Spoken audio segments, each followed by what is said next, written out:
नमस्कार दोस्तों। आज मैं आपको वह बताने जा रहा हूँ जिसे सुनकर आपकी खुशी का ठिकाना नहीं रहेगा, क्योंकि टाटा कंसल्टेंसी के इंजीनियर्स ने कमाल कर दिया है। एक ऐसी टेक्नोलॉजी विकसित की है जिसे अमेरिका ने भारत को देने से मना कर दिया।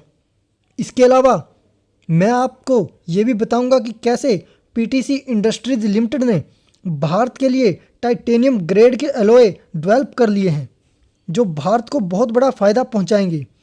ये भी जानेंगे कि इनका स्टैंडर्ड कैसा होगा, कहाँ इन्हें इस्तेमाल किया जाएगा।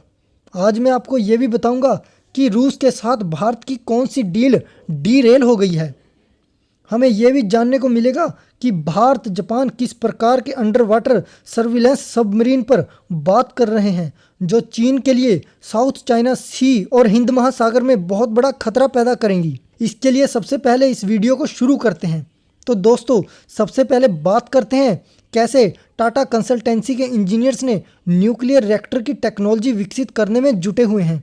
टाटा कंसल्टेंसी यानी टीसीएस के इंजीनियर्स वर्तमान में न्यूक्लियर रिएक्टर की टेक्नोलॉजी विकसित करने में महत्वपूर्ण भूमिका निभा रहे हैं। टीसीएस एक अग्रणी आईटी सेवा प्रदान कंपनी है, लेकिन इसके इंजीनियर अब तकनीकी क्षमताओं को बढ़ाते हुए ऊर्जा क्षेत्र में भी योगदान दे रहे हैं। भारत में न्यूक्लियर रिएक्टर की टेक्नोलॉजी के विकास का उद्देश्य देश को आत्मनिर्भरता बनाना है, ताकि ऊर्जा की ज़रूरतों को पूरा किया जा सके और अंतर्राष्ट्रीय स्तर पर ऊर्जा सुरक्षा बढ़ाई जा सके। अमेरिका ने भारत को न्यूक्लियर रिएक्टर की टेक्नोलॉजी देने से मना कर दिया, जिसका मुख्य कारण इस क्षेत्र में तकनीकी संप्रभुता और सुरक्षा चिंताओं को बहाना बनाया गया था, क्योंकि न्यूक्लियर टेक्नोलॉजी एक संवेदनशील और राजनीतिक क्षेत्र है और अधिकांश देश इसे साझा करने से कतराते हैं। इसी कारण भारत ने अपने खुद के टेक्नोलॉजी विकसित की है, जिसमें टीसीएस की बहुत बड़ी भूमिका है। टाटा कंसल्टेंसी सर्विस के इंजीनियर द्वारा विकसित की जा रही न्यूक्लियर रिएक्टर टेक्नोलॉजी का समय सीमा अभी तक तय नहीं है, लेकिन ये संभावना है कि अगले कुछ वर्षों में इसे महत्वपूर्ण प्रगति हासिल होने वाली है। टीसीएस के सीईओ ने इस संबंध में बयान दिया है कि कंपनी अत्याधुनिक टेक्नोलॉजी और हाई एफिशिएंसी वाले रिएक्टर विकसित करने के लिए प्रसिद्ध है, जो कि न केवल ऊर्जा प्रदान में योगदान करेंगी बल्कि पर्यावरण के दृष्टिकोण से भी सुरक्षित होंगी। भारत और अमेरिका के बीच न्यूक्लियर टेक्नोलॉजी को लेकर बातचीत चल रही है, लेकिन इस क्षेत्र में फुल टेक्नोलॉजी ट्रांसफ़र नहीं हो सकता। इसके बावजूद भारत ने घरेलू स्तर पर न्यूक्लियर टेक्नोलॉजी को विकसित करने के प्रयास तेज कर दिए हैं। इससे भारत को न केवल ऊर्जा सुरक्षा मिलेगी, बल्कि यह टेक्नोलॉजी आत्मनिर्भरता की दिशा में एक बड़ा कदम होगा।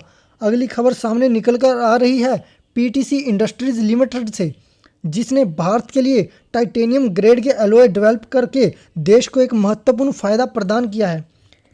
टाइटेनियम एलॉय का उपयोग कई महत्वपूर्ण इंडस्ट्रियल और सुरक्षा के क्षेत्र में किया जाता है, जिसमें एयरक्राफ्ट निर्माण, नौसेना उपकरण और चिकित्सक उपकरण शामिल हैं। पीटीसी ने उच्च ग्रेड के टाइटेनियम एलॉय विकसित किए हैं। पीटीसी ने हाल ही में एक नई फैसिलिटी का भी उद्घाटन किया है, जो उन्नत टाइटेनियम एलॉय उत्पादन के लिए विशेष रूप से डिज़ाइन की गई है। इस नई फैसिलिटी में आधुनिक उत्पादन उपकरण और प्रक्रियाएं शामिल हैं, जो इसे वैश्विक मानकों के रूप में बनाती हैं। टाइटेनियम एलॉय को लेकर अमेरिका और भारत के बीच विभिन्न प्रकार के एग्रीमेंट किए जा रहे हैं, जो दोनों देशों के रक्षा और एरोस्पेस सेक्टर में सहयोग को बढ़ाएंगे। अब बारी आती है भारत और रूस के बीच चल रहे न्यूक्लियर सबमरीन प्रोजेक्ट की। भारत रूस के बीच एक न्यूक्लियर सबमरीन प्रोजेक्ट चल रहा था, लेकिन इस डील में नेगोशिएशन की प्रक्रिया धीमी हो गई है। इस सबमरीन का उद्देश्य चीन के बढ़ते प्रभाव को रोकना था। हालांकि रूस के साथ डील डीरेल हो गई है, जिसके पीछे कई कारण हैं, जैसे कि तकनीकी चुनौतियां, आर्थिक मुद्दे और रूस यूक्रेन युद्ध, जिस वजह से ये डील डीरेल हो गई है, लेट हो गई है।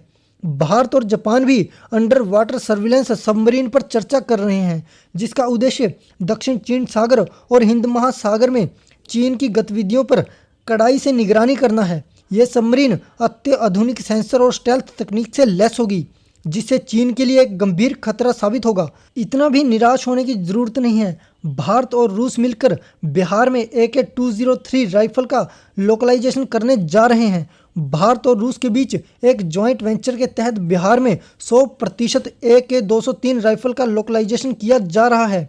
ये परियोजना भारत के आत्मनिर्भर भारत अभियान का हिस्सा है, जिसका उद्देश्य भारत में ही अत्याधुनिक हथियारों का निर्माण करना है। AK-203 राइफल के उत्पादन का काम अगले साल पूरा हो जाएगा, जिससे भारत की सेना को अत्याधुनिक हथियार मिलेंगे और स्वदेशी तकनीक पर फोकस होगा और विदेशों पर आत्मनिर्भरता कम होगी। ये सभी प्रयास न केवल भारत की राष्ट्रीय सुरक्षा को मजबूत करेंगे, बल्कि देश को वैश्विक स्तर पर एक मजबूत और आत्मनिर्भर शक्ति के रूप में उभारने में मदद करेंगे। और आप सभी का क्या मानना है, अपने कीमती विचार कमेंट्स में ज़रूर बताना और इस चैनल को लाइक, शेयर और सब्सक्राइब करना मत भूलना।